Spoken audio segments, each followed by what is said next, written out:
Hello and welcome to the bright and early edition of the CFB Super Show. I am your host, Walter Riddell, aka Deuce85, and we are looking at around 7:07 a.m. on the West Coast. You East Coasters have been up for a while. I haven't even had a chance to have coffee yet, so that's why I'm asking in the chat who brought it. Looks like my guy Miggs over there, Mark, he brought the Miller Lite, so that's cool. I'm not quite ready to start drinking beer, but we are ready to talk about some college football. So I am solo this morning, bright and early. What we're going to be doing is just like we do every Saturday, kind of summarizing the plays that Pete and I talked about from the Thursday, Friday show. Any injury news that's popped up, any last minute, if I internalize the slate, anybody that's popping out to me now, where ownership is going, all that good stuff. So if you guys have questions, feel free to pop those in that right side of the live chat there, as well as below on the thumbs up. If you guys could hit that, that helps us be seen within the YouTube algo. More of our content that gets seen, the more we're able to provide and the better quality that we're able to provide for you guys to win money. So everybody, it's kind of like a simpatico type of thing there. So also with yourfielderschoice.com, right now we're running a promotion. The first 2 months it's 50% off. So you're looking at $25 a month for those first 2 months instead of the $50 price. And that gets you access to every sport that we cover. NFL coming up, obviously the college sports, esports is big with us, soccer, tennis. You guys are crushing tennis right now. Our guy Chris, pretty much everything. MLB, Pete's still grinding MLB. So lots and lots of content, cheat sheets, premium members only Discord chats. We're probably going to have one later for the late slate. Pretty much everything you need to be successful players. So I am looking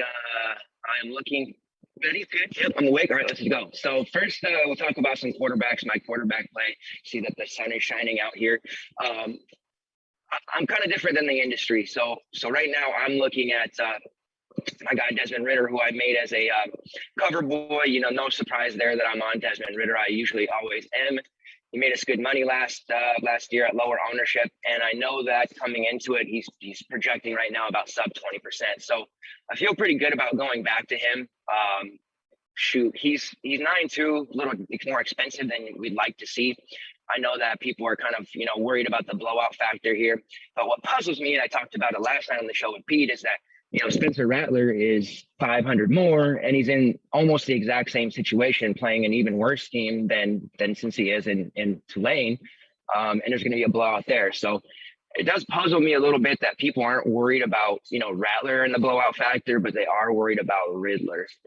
So I'm a little surprised about that. Looking at ownership right now, the top 3 to 4 guys looks like Rattler, Young, and Thompson, and then coming in fourth is my guy Ritter.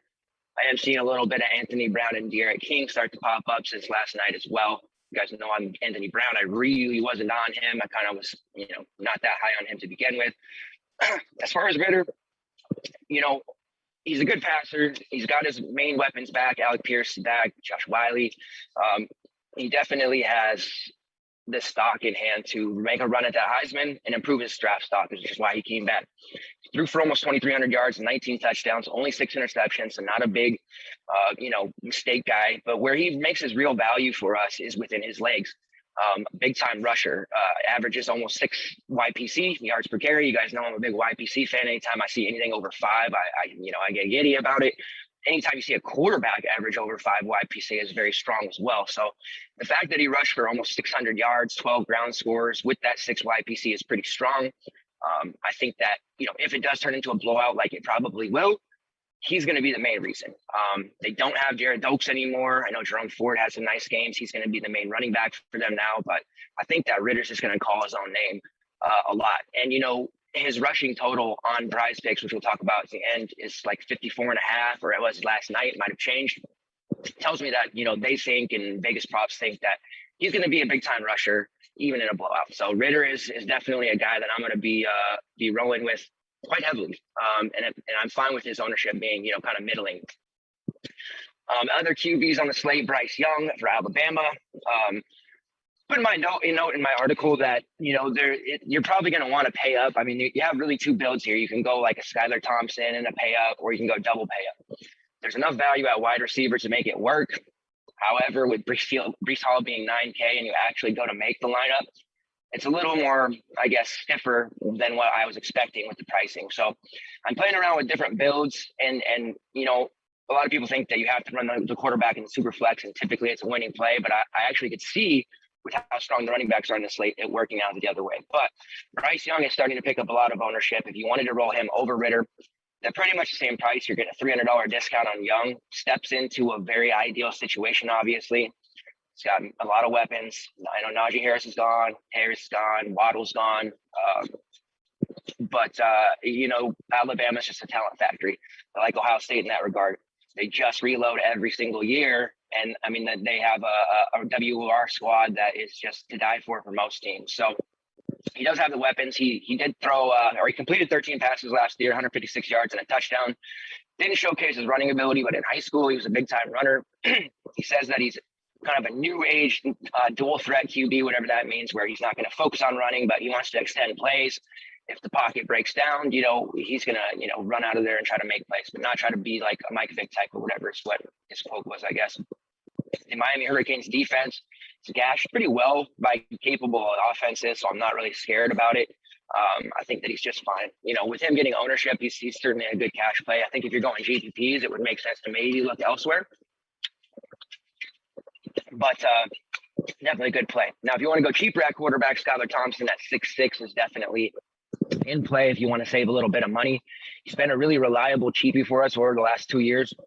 He got injured last year. He was on his way to a really good season again. Now he's healthy, kind of like a sneaky dual threat type of play. Rushed for over 1,000 yards and over 5,000 yards passing in his 4-year collegiate career. So he's really good. He has weapons behind him, Deuce Vaughn, who we're going to talk about. You do have that, cheapie right there that you can play if you need it. I'm thinking maybe like a Skylar Thompson, Bryce Young, or a Skylar Thompson, Desmond Ritter type of build would work out just fine. That way you still have money to go up and pay for a running back as well. And then I have Michael Penix listed up there. Wouldn't be a super show without me. Hashtag Walt's guys, who is the stable is growing every day. I talked on. Oh, sorry. Forgot to turn off my alarm. Looks like. All right, so Michael Penix, I did add to my hashtag Walt's guys, Pierre Strong from SDSU last night. He did very, very well for us at low ownership. So welcome to the crew there. Michael Penix is a good GPP play, only 7K. Big secret weapon for us last year, right? Very low owned all the time. He put up almost 40 against Ohio State in the game where he kind of put them on his back and tried to beat them by himself, and he damn near did. And in the very next game, he got injured. So the rust factor, worrying about injury for Penix is definitely in play, but he says he's healthy as well. He's looked very good in camp. I don't think he's going to stay a 7K price point very long. I know people really respect the Iowa defense, as they should. The game's probably going to be a little, rough and tumbling and a little physicality in that one. So it's probably not a cash play, but I think at 7K, you definitely want to get, exposure if you're running multiple lineups. And I do. It would be a huge mistake to kind of, ignore him. He does have Ty Freifogel back, his number one weapon. I know Walt Phillier, technically the number one in the slot. He's gone. Miles Marshall, who's a big time, burner, that's going to have a good year with them. And then Peyton Hendershot at tight end. So they do have the weapons to be successful. And then they also bring in USC transfer Stephen Carr to play running back for him. So he definitely has all the ingredients to still put up some big time scores with this talent. It may not be today, but I think he's going to be looking to make a splash. We are, as Pete said last night, going to be talking about this Indiana team a lot this year. So why not get exposure now with everybody else off and looking at, the Rattlers of the world and Skylar Thompson. All right, so let's go to running back. It's pretty obvious who the top running backs are. I go through and do my article and do my thing, and then I start looking around the industry to see what others are saying, because I don't want to be swayed. It's real easy to get swayed by groupthink or, doubt yourself when you read some really good articles of people that are out there. So really, Deuce Vaughn, very big lock. I think he's only 6'3". He's going to be, a price point of 7K, 8K as the season goes on. He's going to have a really big season. Last year, rushed for 652 yards, 434 receiving yards, just 9 total touchdowns, facing a Stanford team that gave up over 220 rushing yards last year. So this is a very good situation for him. It's a big slate, 13 games. So I think even though he'll be relatively chalky, there'll be enough, like the grinders and the people that play all the time. I think there'll be enough casual players that maybe miss it that'll make his ownership hopefully in the 30s as opposed to like the 50s or 60s, because it's kind of stupid when you have a 13-game slate and you have people that high on. So I think it'll be chalky, but hopefully not like to the point where it's just a level that's really not fun at that point. But yeah, he looks pretty good. They're going to get him 20 plus touches. I mentioned last night I was worried about him, taking too many hits at just, 5'9", 173 pounds. He's so elusive and fast though that, they got to catch him to hit him, right? So I'm not necessarily that worried about it, but over the course of a 10 to 12 game season, he could start to wear down a little bit. But it's week 1. He's about to tear up Stanford, so let's go. And then as far as other running backs, Bijan Robinson, he's another big chalky play. I have him. Well, I've made like 3 to 5 lineups. Probably going to make more after the show. There's not a single one that doesn't have him right now. Just really that high on him at Texas. Only 7.4K. The industry loves him as well, so it's not a super secret play. I'm not going to sit here and pretend that it is. But he ended the season with 40 plus fantasy points in back-to-back games. As YPC, I'm a YPC lover, 8.2, which is strong. 703 yards, 4 touchdowns. Active in the passing game, he caught about 15 passes. So right now, the plan, according to Sark, is to give him 20 plus touches a game, which is phenomenal. It's music to all DFS players' ears. And then he's playing starting the season out was against Lafayette, who kind of has a reputation for being a strong defense, and overall they do in terms of their rushing yards allowed. However, to an individual rusher, they've given up 100 plus rushing yards 8 different times last year. So while they're not giving up 250 yards on the ground per game, they are allowing at least one rusher to gash them repeatedly. So Robinson is definitely that guy. Keontae Ingram is gone. He's off to USC. It's on the showdown later. This is Robinson's backfield. They're working in a couple new quarterbacks. They're just going to be feeding him the ball. I mean, this is going to be his team. He's going to be doing some sick things, similar to the way that Mateo Durant did last night with his, jumping over defenders to score touchdowns. And the question becomes, are you going to pay for Letty Brown? Or are you going to pay for Breece Hall? So we had this discussion last night. If you guys didn't make it, that's okay. Talk about it now. Really, you have to play one of them. Breece Hall is 9K, so they do make it a little tough to fit him in there. There's a blowout factor. However, he's going for a Heisman. We saw Sam Howell, who was a Heisman hopeful, way overranked that team. And I'm not just saying that because they lost. I was saying that before, but Sam Howell's kind of fallen out of the Heisman race. It just happens. If you have a bad game, you kind of fall out. So Breece Hall is really going to be in command here if he comes out and has a 200-yard, 150 and 2-3 touchdowns. So even though this game could turn into a massive blowout, I think they're going to feed Breece Hall repeatedly. Now, you don't want to have him in there in the fourth quarter when you're up, 30-40 and risking injury, because that would be disaster. But I do think they're going to, anytime they get into the, the red zone, they're going to feed Breece Hall and try to get him, this Heisman and work him in there. So I'm not that concerned about the blowout with him. It's definitely a real factor. The question you have to ask yourself is, it's a 1K savings between him and Letty Brown. Letty Brown in a much closer game there at West Virginia at 8K. They're both going to get fed a ton. Letty Brown has a better chance of obviously playing the entire game. Alex Sinkfield is gone, transferred out, his main backup.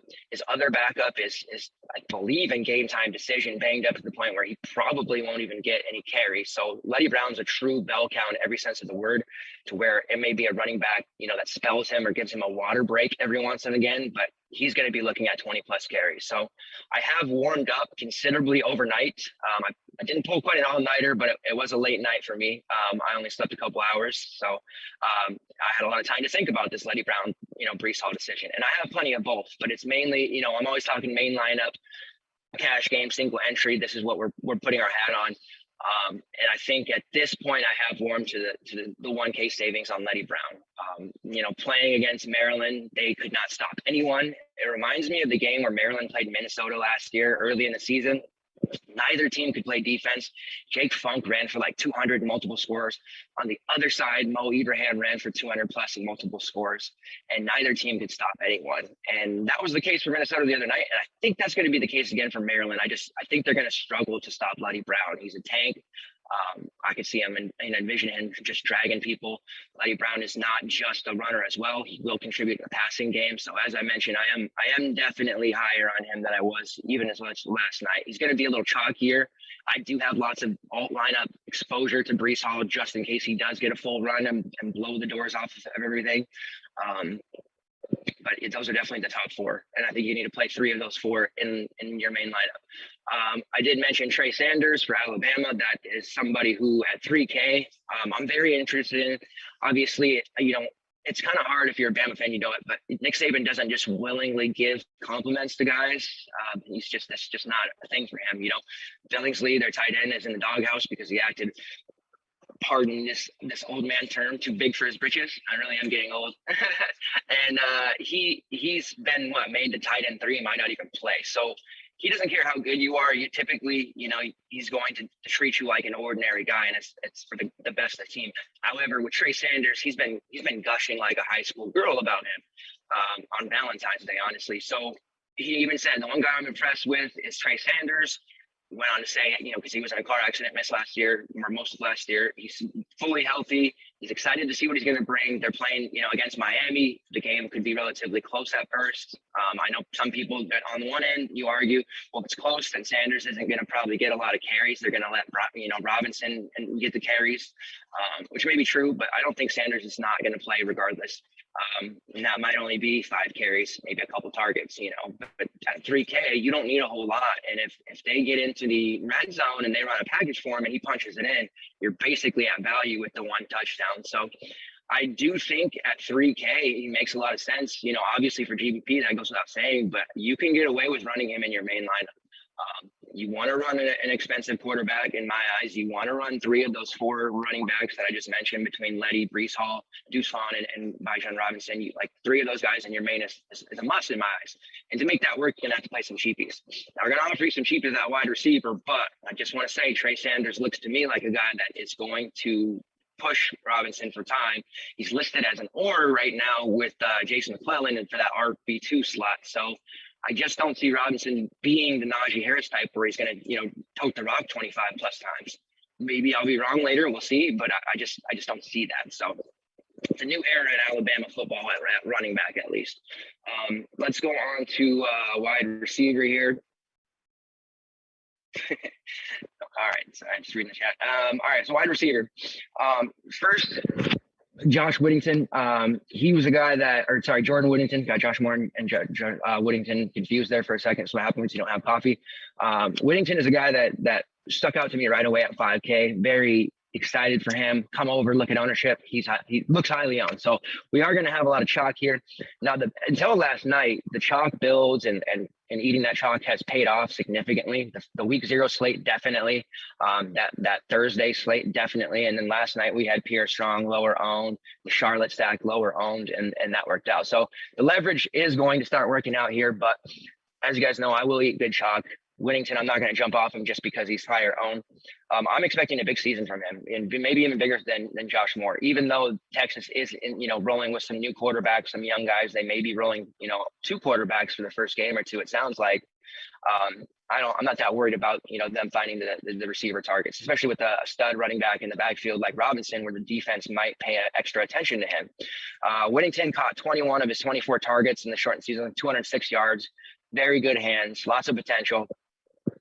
Josh Moore, Whittington, and Xavier Worthy, youngster, those are your 3 starters. So Worthy's probably worth a GPP. But the reason I'm really high on Jordan is because of this. So the last 2 games, and I kind of talked about it last night, he had 8 touches total in 2 games. So, okay, wow, not a lot, right? Well, 70 yards after the catch, he had a rushing touchdown, which shows they're willing to use him in a multitude of ways, and a combined 105 yards from scrimmage, which is 13 to 3 yards per play.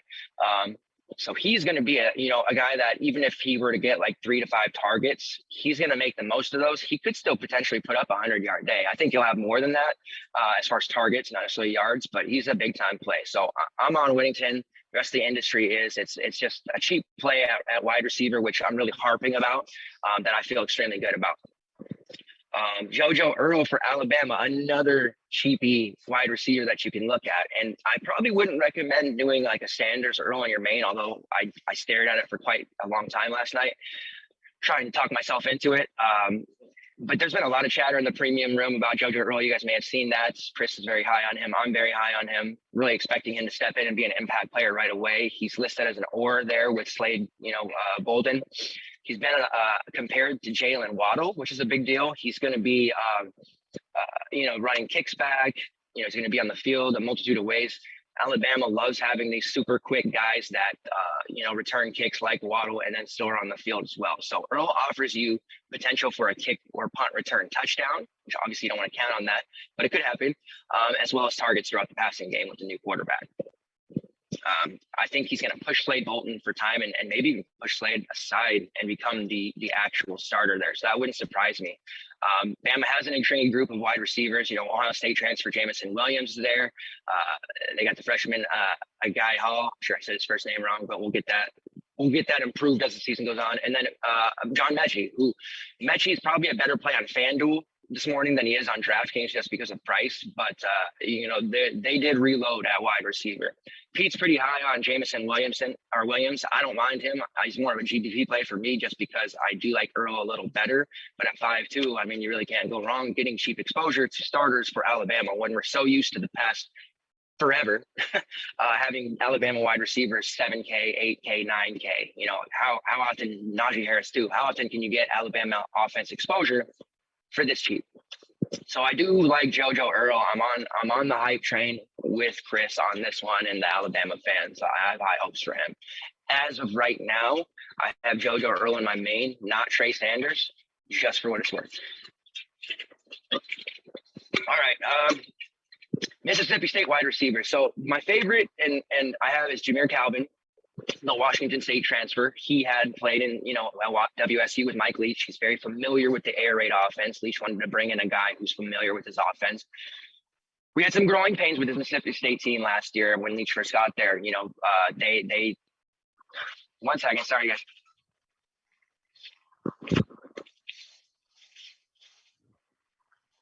All right. I don't have Pete to take the reins for me there. My dog was doing something very bad. All right. So they had some growing pains. The QB play was awful. They had to eventually go to Rodgers. Receivers were very, confused by this air raid offense, which is confusing for me how a receiver wouldn't just love to play in the air raid, right? Like that's the number one offense to showcase yourself. Now he's got his guys in there. He's got a couple running backs who are drinking the Kool-Aid. Everything looks good. They have an or tag at running back. They have an or tag at quarterback. So I'm really not touching those positions necessarily. Definitely not the quarterback spots. But we do like the receivers.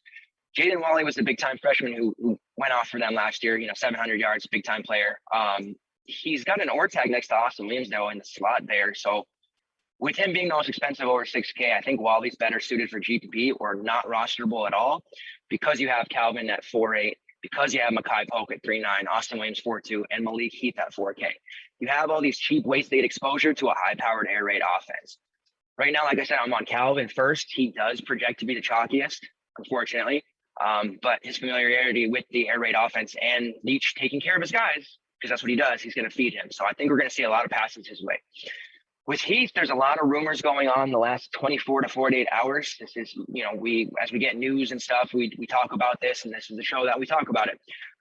It does sound like there's potential, or at least the rumors, for him to be suspended.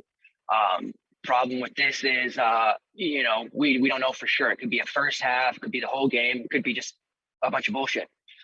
So I don't want you guys to take this as gospel, but the rumors are that the brawl/fight, he tried to do like some kind of wrestling drop kick. He was, promoting himself for career after football in AEW or something. But Leach was not happy with that. So there is rumors about him not starting, not playing, even though he's on the depth chart. So keep that in mind. I don't want you to just plug him into your lineup. That's such a good price because he has a good play and then walk away from it. With that being said, Makai Polk would become a really strong play at 3.9. I have some exposure to Makai Polk at 3.9. California transfer. Polk's kind of been around. Yep. He's been Daniel Bryan, though. That's who's coming to AEW, right? But anyways, Makai Polk, he's been around the block. He's been in college for a long time. Very familiar with playing football. So I definitely like Polk. It's Calvin first for me, then Polk, and then probably Austin Williams, although Austin Williams is going to get a lot of work. And then as far as taking it back to the running backs for a second, kind of warming up to Dylan Johnson a little bit more this morning. Sub 5K price tag, a lot of talk about his improved pass catching ability. We know in this offense, saw it with Max Borghi when he was, in the air raid, receivers get fed a lot of passes to receivers or to running backs in this offense. So Dylan Johnson kind of stuck out to me as maybe a sneakier play that isn't going to get enough ownership that really should. So let's move on and just kind of recap it to the top place section here. And really core-wise, my core's kind of shifted a little bit. Last night it was really, I was leaning towards Breece Hall, but Bijan Robinson and Deuce Vaughn, those are the two core plays, really, nothing earth-shattering. And then for me, I'm still on Ritter. I'm really, when I get on a quarterback that I see, really it's a strong play, he has everything going for him. I know there's blowout risk, but the ownership's down on, I tend to stay on. And we made a lot of good profit last year at YFC, taking guys like a low on Dylan Gabriel, Ritter, Penix, all these, and sometimes it doesn't work, and sometimes the chalkier quarterbacks like a Stroud the other night will end up getting bailed or go off, and that does happen. But I am just in CFB, you can get away with taking leverage more often than not, even in your cash games, because what happens when you run that chalky lineup in those double ups, you end up a $25 double up, you tie for the last two cash spots, and all of a sudden you've made back $18 on 25. Woo, that's so fun. So for me, I'm on Ritter, Robinson, and Vaughn as my three-man core. I'm always transparent with you guys about what I'm gonna run. I do run what I say. So right now, Breece Hall isn't staying in my main lineup. I'm sure I'm gonna regret and tilt my face off about it when he scores 4 touchdowns. But as of right now, for a more comfortable build without having to play Trey Sanders in my main, which I don't mind, I don't have Breece Hall in my lineup right now. Although he is in a lot of my GPPs. Let's see. So yeah, those are my cores. Let's talk about prize picks. There is a good chance my prize picks plays have changed. I've been telling you guys, when the article comes out the night before, you really want to hit them early on. We've had like Charles Williams at the 0.5 touchdowns. By the time morning hit, they changed it to 1.5. So right now, Deuce Vaughn over 18.5 fantasy points, although I do like receptions, rushing yards, pretty much everything for him. But his over on fantasy points is my favorite. Desmond Ritter over 56.5 rushing yards. I'm very pleased that they put Ritter on there for rushing yards. His passing yards is like 250 or something. I'm not necessarily too confident in that necessarily, but I am confident in him rushing for 60 plus rushing yards. And then later, Jordan Addison, I have him over 74.5 receiving yards. Pittsburgh Dynamo, he's my guy. He was another guy that we were really high on, kind of got hurt throughout and later on in the year. I do see him having a pretty big game here, 70 plus receiving yards, pretty easily for him. And then Clemson QB, I had to practice. I practiced it. I was really, really good at his last name last year. I could say it without even blinking. But DJ Ugalele did my best there for Diamond Coffee. Over 23.5 fantasy points. I know it's Georgia. It's Georgia Clemson game. It's going to be a very fun one to watch. I'm a big fan of DJ. I think he's going to be really, really good, better than people are even giving him credit for, because there's a lot of hype towards the other guys, the Rattlers, the Howells before last night, even Bryce Young. But DJ is going to be a big time play, and I think he scores well over 25 fantasy points to hit that mark. So that is definitely my guy. Let's pull up some other ones and see what's changed real quick. For some reason, my prize picks. Okay. And then I have some for later too. So there's, like I said, a couple that change. Greg Bell was on here at 1 rushing touchdown. This is later tonight against New Mexico State. I like the over 1 on Greg Bell. He's really cheap on the late slate too, by the way. We'll be talking about him on the Discord show later, like 4-7. But he's a big time running back for them. He's going to get a lot of carries, so I like the over 1 on him. And Tawa for Nevada, 0.5 rushing touchdowns. This is one by game time I can see going to 1. He's 0.5 rushing touchdowns. I like that. And I like Britton Brown, 0.5 rushing touchdowns. So anytime you get a relatively heavy carry running back on prize picks right now, and they give you a 0.5 rushing touchdown, I would just continue to hit the over when you see it. We've seen over the last 2 or 3 days that number jump up to 1.5 on these guys. Like I mentioned, Charles Williams or Ty Chandler. I know Chandler didn't really work out. North Carolina in general didn't work out. But the right play at 0.5 rushing touchdowns was to hit the over. Clearly it didn't work, but it typically will. So anytime you see those guys 0.5, I would just add those to your plays. I know it's later. Some of you guys that want to get that money right now, you might have to wait a little bit on your parlays or whatever. But if you wait too long, you might not get that better number. So just throwing that out there. Okay, so DJ is up to 25 now. Closer. I still think I would hit the over there. I mean, when he came out and coverage for Trevor Lawrence, when he had COVID last year against Notre Dame, he kind of carved him up. Granted, there was some extra periods there, but I definitely like him quite a bit. But Devin says the other 3 plays in our article are still relevant, so those haven't moved, so that's good. So at this point, if you guys have questions, definitely ask them. Keys to ask GPP plays. Yeah, so Michael Penix, definitely. I don't know what position you're specifically looking for, but I'll just run through a couple of my favorites. Penix, who I talked about. I do like Austin Jones quite a bit from Stanford. There's not really nearly enough love for him. And I don't know why. 7.2 is, a fine price for him. Maybe that's why people aren't looking at him. But he's the bell cow role at Stanford. It's going to be the primary focus of their offense. I think it's going to be kind of a rough year for Stanford, I feel.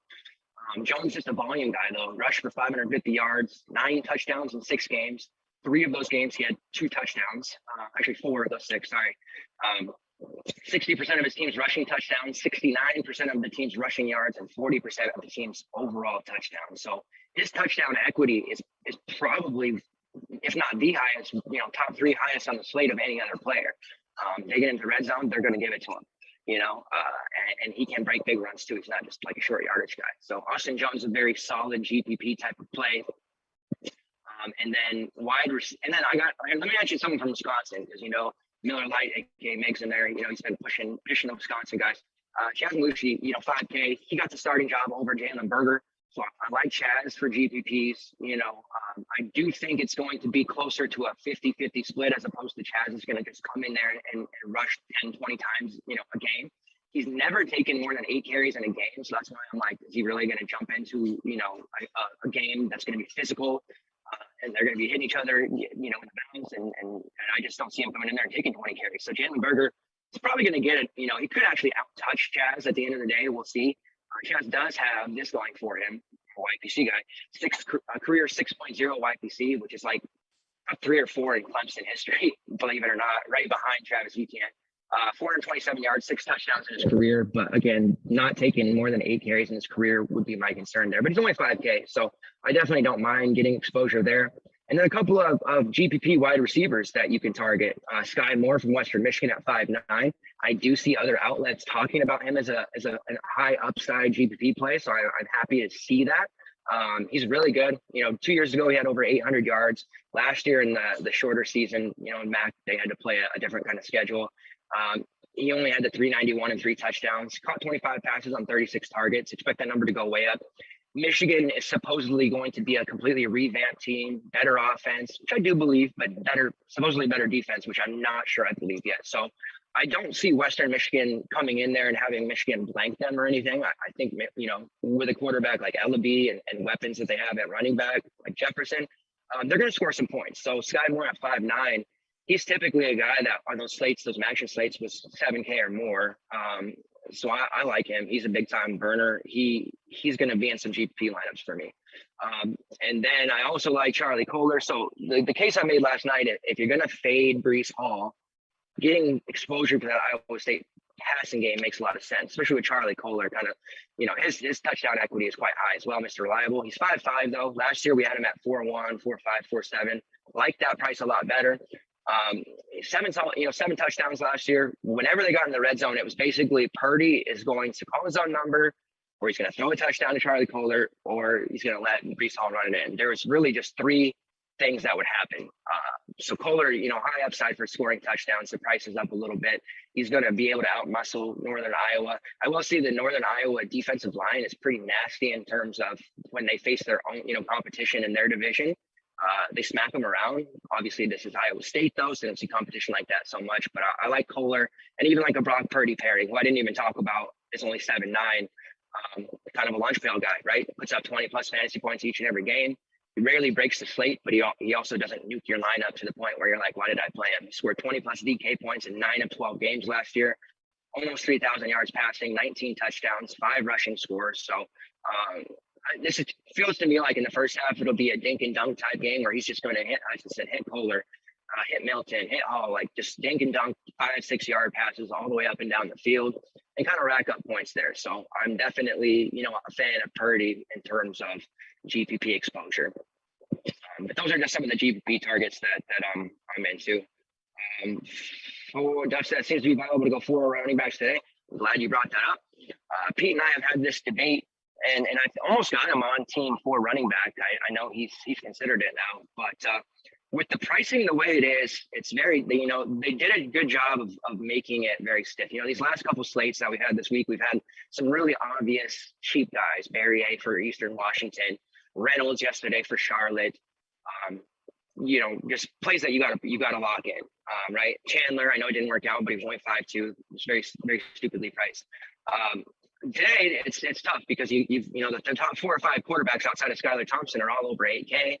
You've got a plethora of playable running backs who are all over 8K. I know Robinson's 7'4", Deuceman 6'3", and wide receiver, there's a couple nice upper tier options. So getting a second quarterback in is tough if you don't want to play, a bunch of 3K guys. And there is 3K guys available. I talked about Trey Sanders. You also, if you want to play Oregon receiver roulette, Franklin is starting for Oregon at wide receiver. He is only 3K. I know there's some chatter about him this morning, Troy Franklin being a play, but here's the thing with Oregon, right?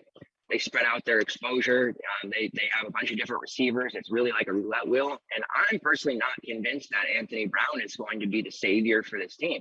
Elite defense. I'm a hater of Oregon, I admit, as a Washington guy. I think that Brown may struggle at times. Maybe not today against Fresno, but I'm just not that confident that he's going to suddenly pepper Troy Franklin when he's got 7 different options plus 2 running backs to feed. So you can take speculative shots with these cheap guys or hope that Trey Sanders is going to get a lot of work.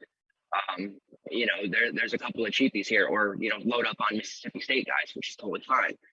You could even look to Louisiana Tech, the Appy State transfer, Marcus Williams there at 4-1. So you do have the speculative looks, but not the slam dunk value to make 2 quarterbacks work.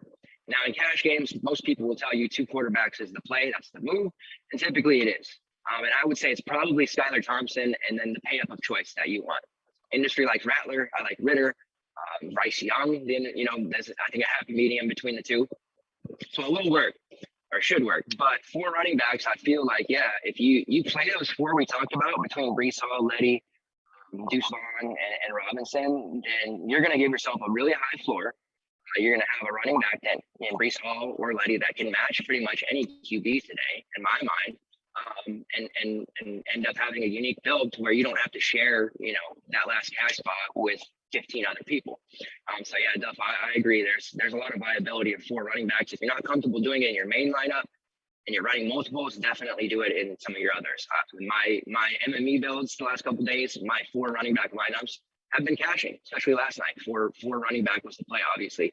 I'm not gonna sit here and say, I knew not to play Howell. I had lots of Howell, but the lineups that I faded him in and did the 4 running back move, it worked out. So with that being said, yes, just be careful with these slates that, in cash games with the ownership being so high initially of not, getting nuked out of there by 2 quarterbacks, but definitely viable.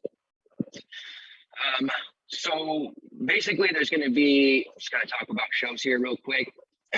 Next Wednesday, we'll still be doing probably the CFL, CFB combo. There is going to be a slate on Friday, it looks like. So we'll be covering that slate probably Wednesday night, and then go back into Thursday covering the Saturday slate again, Pete and I, and then Saturday mornings like we do.